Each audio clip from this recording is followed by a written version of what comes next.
The kitchen light was thin and blue, the kind that makes tile look colder than it is. I nudged the trash lid with my knuckle. A streak of indigo flashed up at me, a rich blue against yolk and coffee grounds. I reached in before my mind caught up. My fingers closed on a plate slick with egg and pulp. Indigo glaze. A thin gold rim dulled by time. Walt had given me the set on our wedding day in 1979. We used it when Luke turned 3, when my parents came for their last Christmas when the power went out and we ate stew by candlelight. The plate trembled in my hands. A notch along the edge nicked my palm and drew a bright dot of blood. Behind me, water ran. Brittany was at the sink, pink satin pajamas, hair already smooth, a little gloss on her lips. She tipped a glass under the smart faucet she installed yesterday without asking. She smiled, the kind you practice. It never reached her eyes. Mom, those were old. I picked up a modern set, white, clean. It makes the kitchen look bigger. I looked past her to the open cabinet. My indigo dishes should have lived there. Rows of white circles looked back flat and quiet. You can pack them, I said, voice steady. You will use them in your new place. You are not staying here. The smart plug on my coffee machine clicked off as if to underline it. The machine sighed and went dark. Someone had moved the timer settings. The scent of cinnamon that usually met me at dawn was missing, like a door that had been kept closed. Britt blinked. She sipped. Old as a feeling, she said. We can update feelings. My hand tightened around the plate. The gold rim caught the light, a thin halo. Behind it, I saw Walt's laugh, lines the way he used to dry dishes with quick hands and whistle under his breath. 8 months earlier, there was no white set, no smart plug, no lipstick at 7 a.m. Back then, the call came while I was labeling quilt squares on the dining table. Luke's name lit my phone. I could hear traffic through the speaker, the tone men get when they have said sorry too many times to themselves already. Mom, the company folded. No severance. We have to be out of our apartment. Britt is 6 months along. We just need 2 months. I looked at the little clouds I had penciled on a spare wall in the guest room. I said, of course, before he asked. I washed the extra sheets, set out towels, wiped down baseboards in a way that would have made my mother proud. I bought diapers, baby socks, the size of walnuts, a nightlight. They arrived on a Sunday, pushing 2 suitcases and promises. Luke hugged me in the hall. He smelled like road dust and the same soap he used at 16. Britt hugged me too light and perfumed her belly, pressing my apron. We will not be a bother, she said. You are saving us. It is temporary. For a while, it was almost nice. Luke left early to chase job postings, resume in hand. Britt napped in the afternoons. I cooked for 3 again. The house in West Asheville felt busy, not hollow. I drank cinnamon coffee at the window and watched the Blue Ridge turn from gray to green. Then the curtain rods changed. I came home from Food Lion to find my beige curtains folded on a chair, dust matted on the hem. Charcoal gray hung where the morning used to pour in. The room cooled by 2 shades. It photographs better, Britt said, stepping back to frame it with her phone. She posted a shot of the living room. The caption read, refreshing spaces. Sometimes you let go of the old to make room for the right now. The couch shifted next. Walt's dented cushion lost its corner, pulled to face a different wall. The TV went up higher on the bracket, a glare line across the screen like a scar at noon. This way light flows, Britt said, dragging a plastic bin of baby rattles as if it were a compass. We are reorienting the house. The word stuck in my jaw. Reorienting. A nice way to say move over. By month 2, the bass from her playlist buzzed the picture frames. I set my book down more often. The old quilt, still half-stitched, went into a bin to make room for a foam playmat printed with cartoon bears. Britt's mother, Gina, breezed in with a hard suitcase and sunglasses the size of coasters. She stayed for a long weekend that lasted 14 days. She took over the remote, put her feet on the ottoman with a soft thud, and told me in a friendly voice that when family hosts, they go all in. On a humid Saturday, I walked in with a bag of collards and almost dropped them. The bookshelf Walt built out of cherry and stubbornness leaned in the hall. The wedding photo sat on the floor with a dust ring around it. In the living room, Britt had a tape measure, out the metal tongue clicking. We will put the crib here, she said, tapping my master bedroom wall with the marker. Mini fridge here so bottles are easy. Changing table there. She had already sketched boxes where my dresser had lived for 40 years. That is my room, I said. My hand went to the doorframe. It is the largest and closest to the bath, she said, matter of fact. Zoe will wake at night. We should not be walking in the dark. Luke agreed. Luke stood behind her with a tool bag, not looking at me. He fiddled with a bolt and put it in his pocket like he could hide it there. We moved my clothes to the guest room that day. My sewing machine went to the basement the next week, the air down there damp enough to soften cardboard. The coil of extension cord left a cold mark on my wrist where I carried it. By month 4, my coffee tasted different. The smart faucet had a filter that made the water thin, a little metallic. Britt turned the air conditioning lower and left it. The electric bill crept from $1.89 to 3 digits that made me stare at the envelope before I opened it. The washing machine hummed each day with small loads baby onesies circling like white fish. She kept saying the baby needed quiet, the baby needed noise, the baby needed light, the baby needed darkness. No garlic in the sauce, no perfume, no old wool blankets. It was a list that never stopped. Some mornings I stood in the hallway and listened for my own feet just to hear them. They sounded soft like someone else's. The day of the plates was a Tuesday. I had been up since 6. My coffee machine should have been murmuring by itself the timer I set years ago, so the smell would meet me at the bottom step. It was silent. The trash lid gave just enough for me to see the blue. I pulled out one plate, then another, then a bowl shellacked in yolk and paper towels and coffee grounds.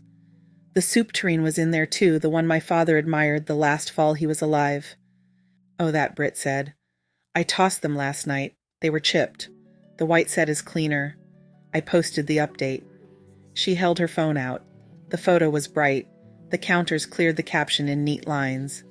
"Fresh start fresh plates." The comments were little hearts.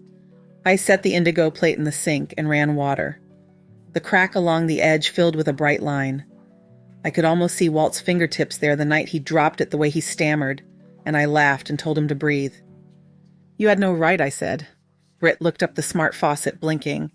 "Old is a feeling," she said again. "We are building futures, Mom." A quiet fell between us, long and even. The coffee machine clicked itself back on with a sound like a tongue clucking. Cinnamon rose in a thin ribbon late to its own party.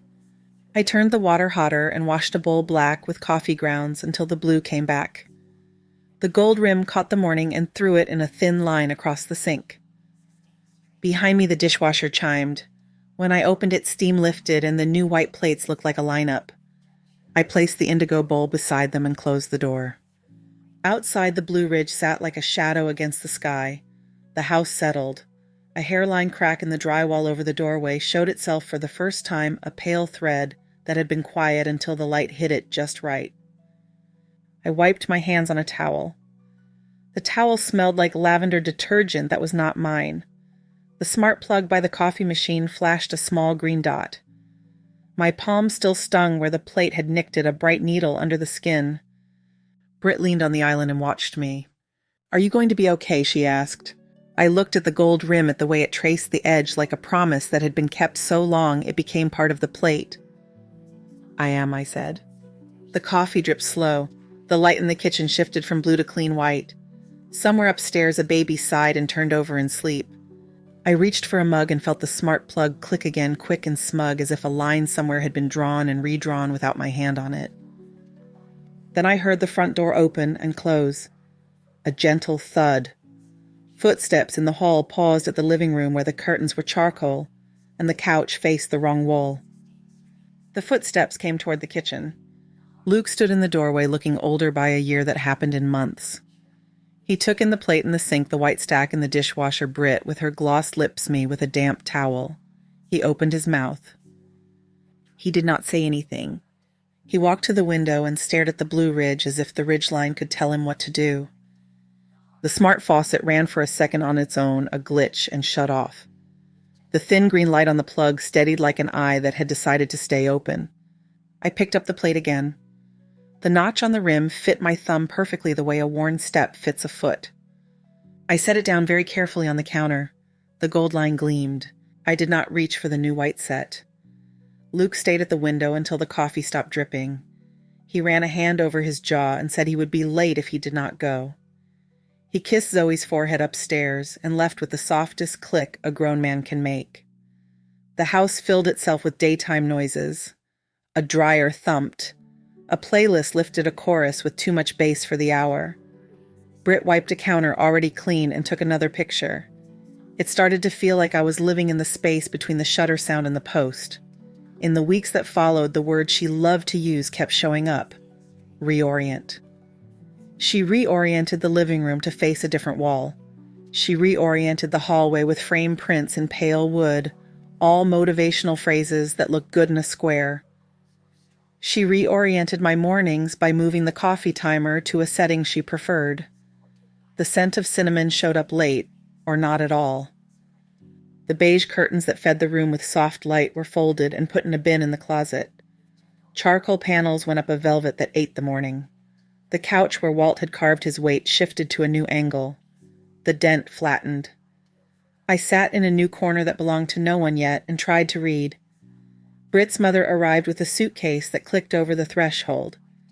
Gina kept her sunglasses on inside until I asked if she wanted water. She smiled and told me how sweet it was to have family under one roof. When family hosts, they go all in. She said it again later with my quilt on her lap and the remote in her hand. One afternoon, I came back from Food Lion with collards and milk paper bags fogging in the heat. The cherry bookcase was in the hallway, its shelves bare. The wedding photo of Walt and me sat on the floor, tilted against the baseboard. Britt stood in my bedroom doorway with a tape measure, the metal tongue snapping and retracting as if the room itself were a mouth. "Crib here," she said, tapping the wall. "Mini fridge here. Bottles at night. Changing table there." She lifted her chin at the master bath. "It is closer for feedings." "That is my room," I said. I did not move. She looked at my dresser at the mirror with the tiny scratches you can only see when the sun hits. "Zoe needs the big room," she said. Luke agreed. Luke hovered in the background with a tool bag. He touched the tape measure like he needed to be holding something and did not meet my eye. His silence felt like a hand on my shoulder that said, "Sit down." We moved my clothes that day. My hand brushed the empty drawer sides and came back dusty. In the guest room, I unfolded my robe and placed it on a chair, then found it in the back of the closet a week later, because Britt said it looked too old to leave out. The sewing room went next. My Bernina, the box of thread, the unfinished quilt in careful squares, chalk lines like constellations. The basement smelled of damp concrete and forgotten wood. I carried the machine down with both arms and left it on a table where the air left a soft film on anything that stayed overnight. My body made little notes of protest. A strip of cold along my wrist where the extension cord lay. A pull in my shoulder from the weight of the machine. I slept lightly and woke when floorboards creaked that should not have creaked. Bills came and I opened them at the kitchen table with a pen ready. The electric number had a 3 where it used to have a 1. The water went up even though my showers had not changed. Laundry ran every day, small loads turning in a kind of white noise I could not turn off. The smart thermostat was set and left set. My fingers chafed inside rubber gloves from washing bottles in water hotter than mine. On my phone, Britt's account bloomed. Short clips of the kitchen, the living room, the nursery, and my old room. Refreshing spaces. Letting go of the old. The captions earned hearts. The stove that had seen every soup Walt loved became a backdrop that made her earrings flash. I kept my rituals as best I could. I tried to drink coffee by the window and watch the Blue Ridge shift in shades, though the new curtains took the edge off the view. I warmed my hands on the mug and listened to the house learn to be different. I did not want to tally what it was costing me, but numbers have a way of laying themselves out when you keep them your whole life. One night I set the file folders on the table after Britt went upstairs with Zoe. The pen felt familiar, the weight of it in my hand, a reminder that I knew how to see where things went wrong. I wrote down the bills month by month on a yellow legal pad: electric, water, gas, internet, groceries. I did not guess. I wrote the actual numbers and watched the columns grow. In the corner, I made a sub-list of items Britt insisted on. Filter cartridges for the faucet, organic diapers, special detergent. Prices I would not have chosen for myself. On a different page, I wrote the little things that do not have line items. The loss of garlic in the sauce because she said the baby would fuss. The loss of perfume on my wrists because she said chemicals linger. The television turned down. The television turned off. Bass that vibrated the frames, although Zoe was asleep. I clicked into my bank account to check a check that had not posted. and saw a charge that did not belong to me. Macy's. 1,800 and something. The last 4 digits of the card were not mine. I scrolled back 1 month. There was another. Zara, Sephora, Home Depot, Amazon. The list was not long, but it was wrong. My stomach tightened in the way a metal lid tightens when you twist it too hard. I checked my email and found a notice about a credit limit change that I had never seen. The message wore a green check mark. It had already been read.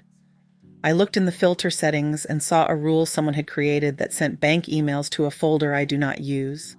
I stared at that rule with my hand on the mouse and could not feel my fingers. The next morning I tested the same steadiness I use when taking a cake from the oven. I leaned in the kitchen doorway while Britt scrolled something that made her grin. My left arm felt heavy. My chest had a pressure like a hand pressing in from the inside. "I do not feel right," I said. "It is tight in here and my left arm tingles." "Bring me the monitor," she said without looking up. "I need to see how many ounces she took." "It is not milk," I said. "It is pain." She turned her face toward me, eyebrows neat, eyes lined in a brown that made them look bigger. "It is probably acid. Try chamomile. I have lunch at noon." "I have not been out in 2 weeks. I cannot cancel." I set my hand against the wall and waited for the throb to pass. I did not like how quiet my voice sounded. "Will you call Luke?" I asked. "He has a site visit. He said he could not pick up." She kissed Zoe's forehead and hummed over her little cry. "It will pass, Maggie. Rest a bit. We will talk when I get back." She left the house smelling slightly of citrus and strong sweetness. I stood in the living room and looked at the charcoal curtains and felt the room lean. I called Alicia. She told me to put on shoes. She drove me in her minivan, the dash sticky with a ring of old coffee.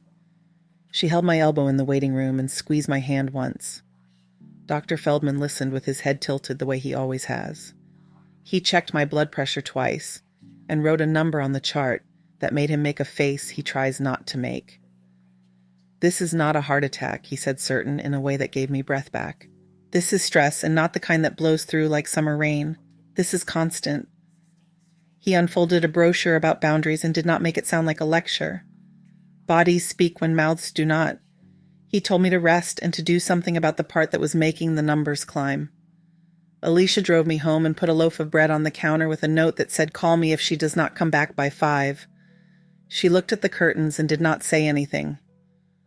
I went to the small room and opened the drawer with the green folder where I keep deeds, wills, passwords. I took it to the kitchen table because that is my desk when I need one. I put the Macy's charge on top and smoothed the corner of the paper flat with my thumb. I wrote dates on another page and made a list of phone calls I would need to make. The house was quiet in that way of houses in the middle of a weekday, the hum of a fridge you can only hear when you listen for it. I walked to the wall phone in the kitchen because the cell had 10% and I wanted to feel a cord under my palm. I pressed the button on the base that shows recent calls. The tiny screen lit up with a list so long it wrapped. I scrolled through dates and times until they blurred. 32 calls to the bank. I knew that number because my hand chose to count them even as my head told it to stop. The calls were spread over 3 months. Some in the morning, some late, some right in the window when I take the laundry down to the basement and the house upstairs belongs to whoever is standing in it. I stood there with the handset warm against my ear and did not dial. The reflection of the kitchen showed up in the black glass of the oven door, a pale woman with white hair and a towel still damp over one shoulder. The image wavered when the air vent kicked on. The smart plug blinked. A green eye open and then still. The light above the sink changed from blue to a hard white. In that light, a hairline crack in the drywall near the ceiling showed itself again, thin as a thread drawn too tight. The crack in the drywall held still while the room breathed. I put the handset back in its cradle and washed my hands until the sting in my palm eased. When the clock reached 10, I called Naomi. She arrived the next morning in a navy suit with her hair pulled tight and her shoes silent on my tile. Alicia let herself in and sat with a legal pad, her glasses halfway down her nose. The 3 of us took the kitchen table as if it had always been a desk. Naomi opened her laptop and asked me to tell it from the start, without skipping pieces. I told her about the call when Luke lost his job, the 2 suitcases rolling over my threshold, the rearranged curtains, the couch turned to a wall I never found comfortable, the master bedroom sketched with boxes, the sewing machine carried to the damp table in the basement. I told her about the coffee machine that no longer kept my time, and the faucet that made water taste like a coin. I slid the bills I had stacked the night before across the table. I pointed to the numbers. Naomi's eyes moved quickly. She circled totals and made notes in clean letters.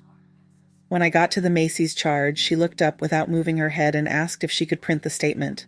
I nodded. She linked my phone and her laptop with a cable from her bag.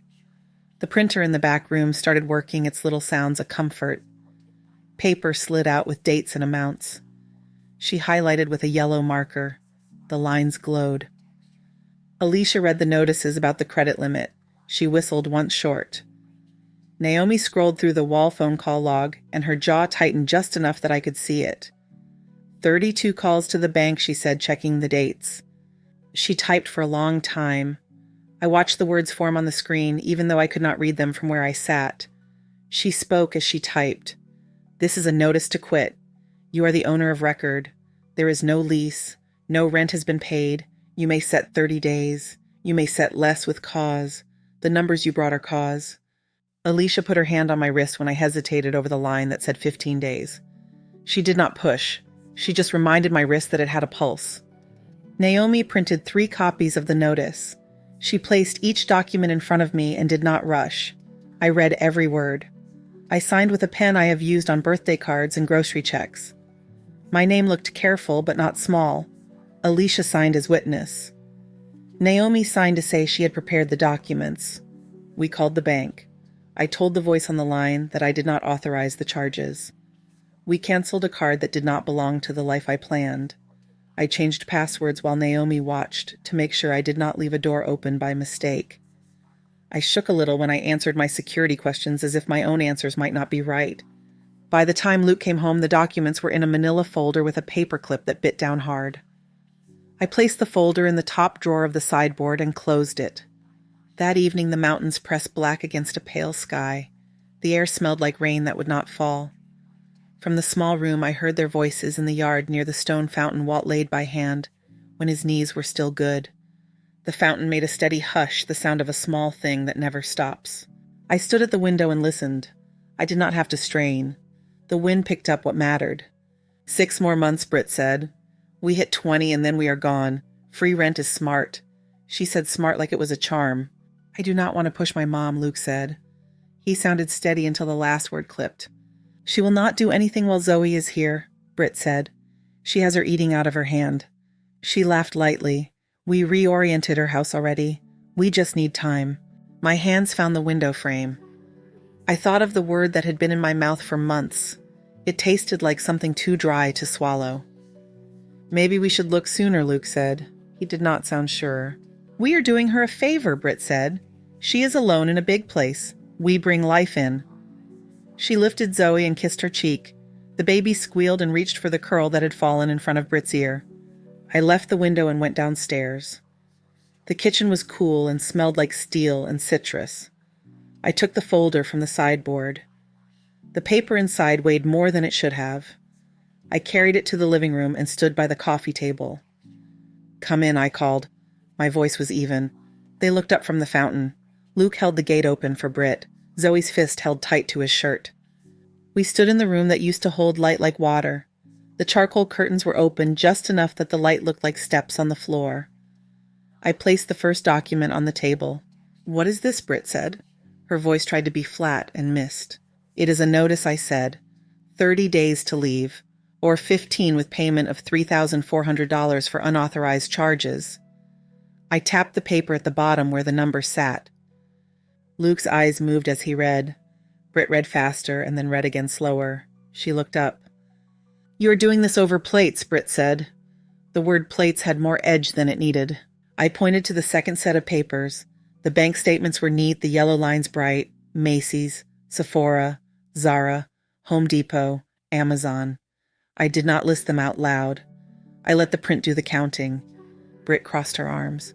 Her ring caught a small piece of light. She kept her chin up. "It is all things for the house and the baby," she said. "We needed to make this place livable. You have money. We have a child." Luke's face changed when he saw the email printout.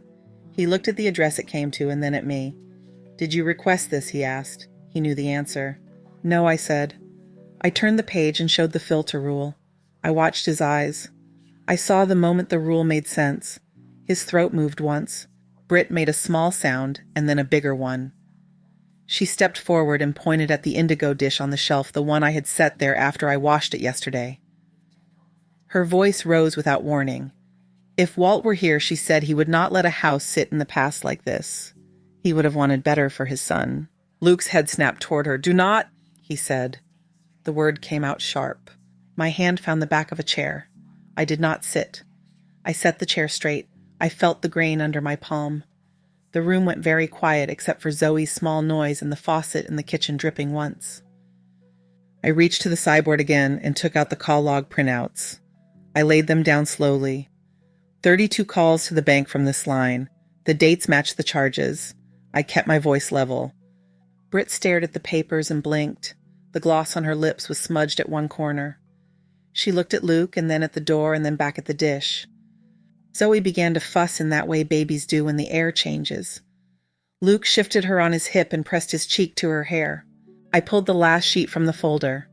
The email from the bank with the subject line about the limit change, the green check mark, the timestamp. I put it next to the rest. The paper made a sound like a breath. No one spoke. The window brightened and then dimmed when a cloud moved. The small crack in the drywall over the doorway was visible from where I stood a pale thread. I could see my reflection on the glass of the framed wedding photo leaning against the baseboard where Britt had put it weeks ago. The reflection was a woman in a kitchen that had been shifted inch by inch out from under her. My mouth was set. My hands were steady. I left the folder open on the table. The ink smelled faint and clean. Zoe's fuss turned to a cry round and sudden. Britt's hands lifted without thinking. Luke passed the baby into her arms and stepped back. The room held a shape I had not seen in months. It felt like the moment a door is about to move. The smart plug by the coffee machine blinked once and held its green. The house waited. Zoe's cry lifted and fell. The sound filled the living room, then landed on the papers. Britt rocked her in small, quick motions. Her eyes moved over the yellow lines and would not settle. A line of color had smudged where she had pressed her mouth too hard. Luke looked from me to Britt and back. He ran a hand over his hair and let it drop. His shoulders had a slope I recognized from his teenage years when he had to tell me something he did not want to say. I set my hand flat on the table. The paper felt cool. The ink had dried and no longer shone. "There are 2 ways to do this," I said. "You leave in 30 days, or you leave sooner and make this right." Britt's head came up. "Make this right," she said. "We live here. We made this house livable. We gave Zoe a place for night feedings. Your room was not a shrine. Walt would have wanted better." Luke turned. "Do not bring Dad into this," he said. His voice was low. It had a weight that stopped Zoe's cry for half a breath. Britt's jaw set. She looked at the indigo dish on the shelf. If he had not had to live with a person who refused to change, she said maybe he would have had more to smile about. The words hung where they landed. The air altered. Luke flinched as if the sound struck him. He set his hands on his hips and faced her. "Enough," he said. "That is enough." I did not raise my voice. I lifted the indigo plate from the shelf and set it between us. The gold rim glowed along one edge. There was a notch under my thumb that knew where to rest. I could see Walt in the kitchen the night it chipped. A wet dish, a quick apology, a laugh that took the sting out of it. He would have told me to take care of what mattered. "The notice is on the table," I said. 15 days if you pay back what was taken without permission. You will write what you did and sign it. You will hand me every key. If you do not, I will take this to the police." Britt stared at the plate. Zoe fussed again and then rooted for her shoulder. Britt turned away and settled the baby with a practiced hand. Her throat moved. She swallowed and the gloss on her lips cracked a little. "You would send me to jail," she said. "You would keep Zoe from me." "I would not keep her from you," I said. "I am asking you to leave this house. I am asking you to return what is not yours." I looked at Luke. He did not look away. He nodded once and kept nodding as if the motion helped him hear. Britt's eyes went wet. She blinked hard and then blinked again so the tears would not fall. She looked at Luke with a plea in it. "Say something," she said. He picked up the email printout and looked at the timestamp again. He held the paper the way you hold something that can cut. "Did you call the bank from our phone?" he asked. His voice was steady, and there was no edge in it, just the shape of a question that demands one clean answer. Britt looked down at Zoe's soft hair. She ran a finger along the baby's ear. She closed her eyes for a second and opened them. "Yes," she said. Luke rubbed his forehead. He looked at me. His mouth worked and then found words. "I will pay the charges back," he said. "I will bring cash every month until it is done. We will be out in 15 days. He turned to Britt. "You will write what you did," he said. "You will apologize." Britt's face broke. Not the tidy crack of a line in a dish, but a slump that revealed what she had been bracing under. "I grew up with nothing," she said. "My mother told me when a family opens the door, they open their wallet. She told me to take because that is how you keep a child safe. The white plates are what I wanted when I was a kid, bright and new and clean. I did not see what I was breaking, or I saw it, and I kept going." She slid into a chair and Zoe slid with her warm and heavy in her arms. Britt smoothed the baby's back and looked at me over the small shoulder. "I am sorry," she said. The sentence came out with no decoration. I nodded. The words were what they were. Zoe hiccuped and sighed. A small bubble of spit shone on her lip. Britt wiped it with the edge of her shirt. I sent a message to Naomi. She arrived with her folder and quiet shoes. Alicia came in from next door and stood by the archway with her pen ready. Naomi laid the notice flat and pointed to the line where the date went. She watched my hand as I wrote it. She watched Luke's hand as he wrote his name. She watched Britt write her own and did not look away when the pen paused. Naomi slid a lined sheet to Britt and pushed a black pen across. "You can write it here," she said. "Keep it simple. Tell the truth." Britt bent over the paper. Her handwriting was neat in the first lines, then less neat when she reached the part about the phone calls. She tapped the pen twice when she finished. She did not fold the paper. Naomi handed her an envelope and she slid the letter in. She did not lick it shut. Alicia initialed where Naomi pointed. The room changed after the pens went down. Not the light and not the color, but the way breath moved. Luke set his hands on the table and leaned forward as if a weight had shifted from his chest to his forearms. "We will start packing tonight," he said. His voice sounded hoarse. He cleared it and tried again. "We will be out by the date." I nodded. I picked up the indigo plate and returned it to the shelf. The gold rim flashed once when it caught the light and then sat quiet. The next days turned into a rhythm that had nothing to do with playlists. Boxes showed up and cardboard smells took over the hallway. Tape tore in long, clean lines. The couch turned back to the wall it used to face. The curtains moved and the morning crossed the room again in a pale strip. The washing machine changed its song. The small loads gave way to larger ones. At night, I took my sewing machine up from the basement and set it on the small desk in the spare room. The hum of the motor filled the upper floor like a hive under the eaves. The quilt squares lay where they belonged in a neat stack. I touched the chalk lines and they did not smear. Britt kept to the nursery most afternoons. When our paths crossed, she gave me space. She chose silence over small talk. Once she knocked on my door and handed me an envelope with the apology inside. I put it in the sideboard without opening it. She watched me do it and nodded. Luke returned early 2 nights in a row. He packed the tool bag first. He packed his high school trophies, last 2 small figures with chipped bats. He lined the boxes by the door and wrote in black marker. He never wrote the word home on any of them. Alicia came by with a pie and the news that the locksmith could stop by if I wanted. I told her I would call. She sat with me on the back step and we watched a storm that did not arrive. The air pressed against our skin. The smell of wet leaves blew in with no rain. Luke brought the last box down on the 15th afternoon. He had a sheen on his face and the shirt at his back was dark. He set the box with the others and stood there breathing. The living room looked wider with the crib gone. The master bedroom door stood open and the walls showed faint rectangles where frames had hung. He reached into his pocket and pulled out the keys. He held them flat on his palm so I could see the worn edges. The house key, the back door, the shed. He set them on the kitchen table. The sound was soft, a small metal click. We did not move for a count of 5. Then he lifted a hand as if to touch my arm, thought better of it, and put it back at his side. "Are you angry with me?" he asked. "I am tired," I said. "I need quiet." He nodded. His eyes were red along the rims. He put a palm on the table and pushed himself back from it. He picked up the last box and looked once at the window. The Blue Ridge lay beyond the glass, a dark line. He looked at the indigo plate on the shelf. He swallowed. He turned and carried the box out. On the porch, Britt held Zoe close. The baby's legs were long enough now to curl around a hip. Britt looked at me and then looked away. She adjusted Zoe's hat and went down the steps. The van door slid shut. The engine started. Tires rolled over the gravel at the edge of the drive. The sound faded. I stood in the kitchen with the keys on the table. The smart plug by the coffee machine showed a steady green light. The machine began to heat because I had told it to not because someone else had moved the timer. I gathered the keys in my hand. They were warm from Luke's palm. I closed my fingers around them and felt the shapes. I called Esteban and asked him to come by. He arrived with a canvas bag and hands that knew every screw in a lock. He changed the front door, then the back. He took his time and left no marks.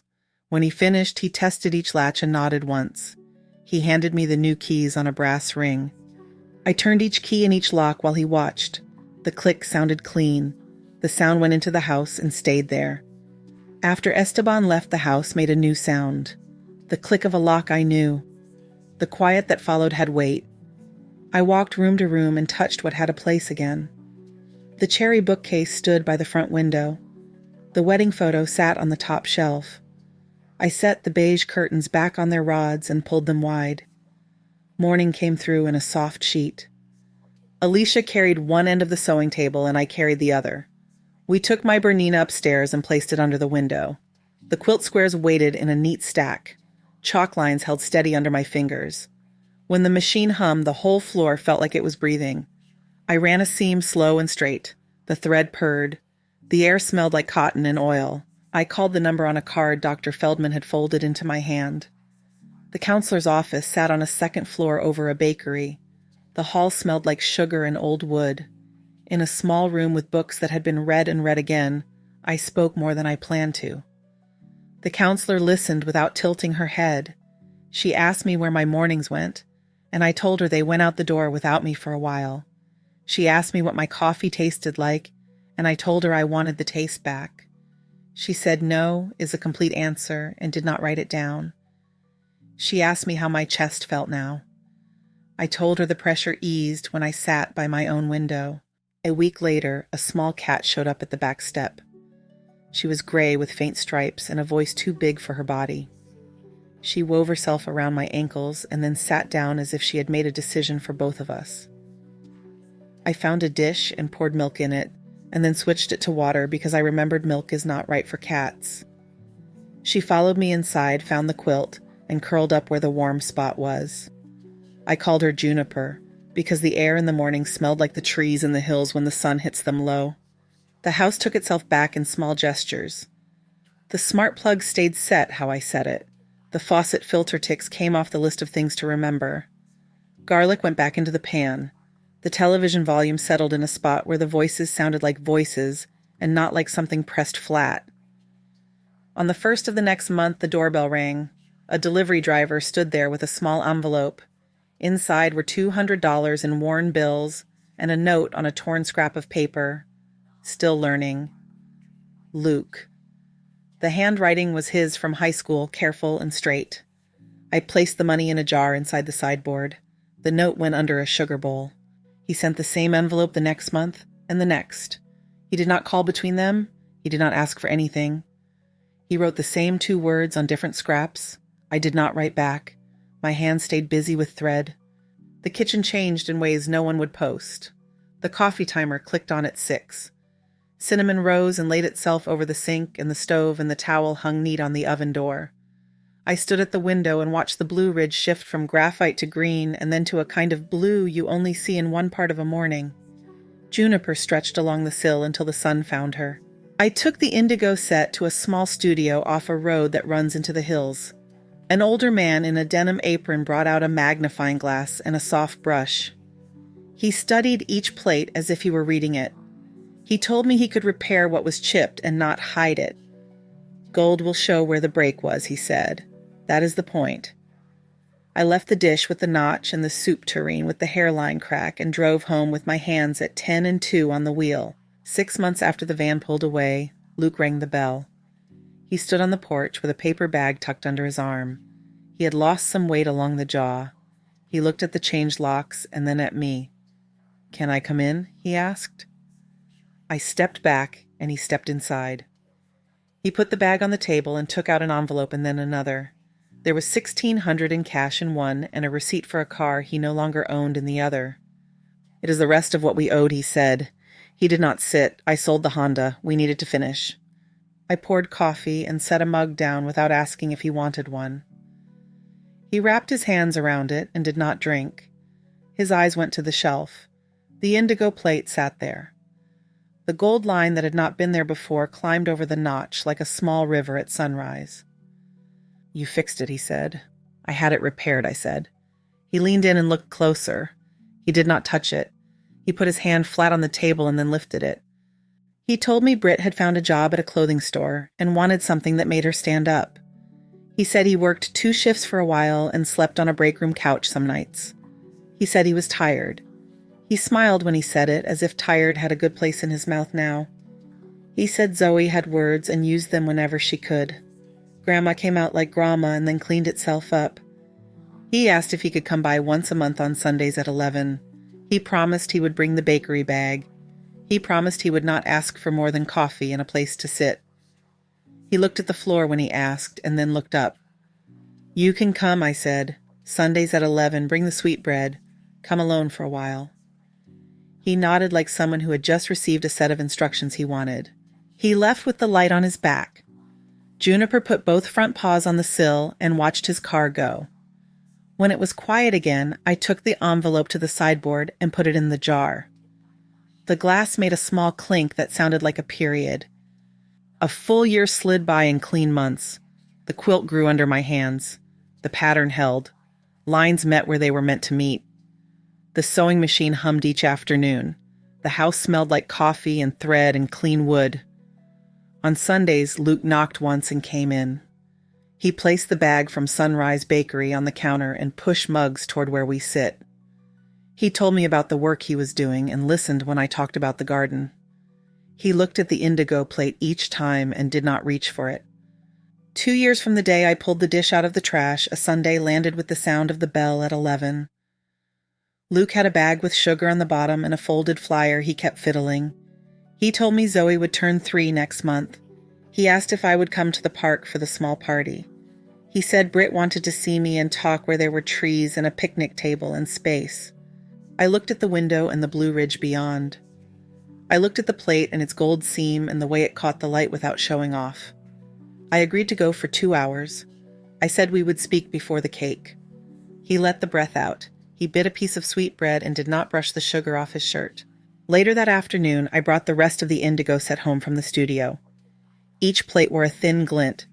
The soup tureen held a line that turned in a gentle arc where the crack had been. I set one plate on the table and placed a small slice of bread on it. The gold showed itself in a bright thread and then settled back. I took my coffee to the window. Juniper leaped up and arranged herself, and the suntail curled to her nose. The house did not make any new sounds. It held the ones it was meant to. A clock ticked. The machine downstairs cooled and clicked once. The air moved through the curtains and brought in the smell of grass and heat. I lifted the mug.